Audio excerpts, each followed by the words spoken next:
Hello guys, welcome to my channel. Today we are going to see how to fix the action can't be completed because the file is in open in Windows 11, 10, 8 and 7. Let's fix it guys. Just need to close it off here.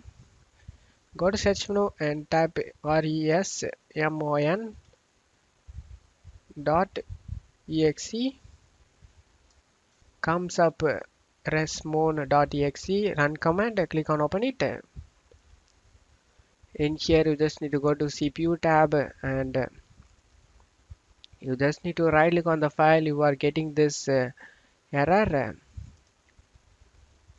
and select this rename option. Just copy this file name just like this. After copying it, paste it in associated handles. Just paste it and click on search. And now under the image, you just need to right click on the one listed over here and select end process. Select end process, and now you can delete this file guys. Just to confirm it, right click on it, you can't even process that. Now you can delete this file without having any problem.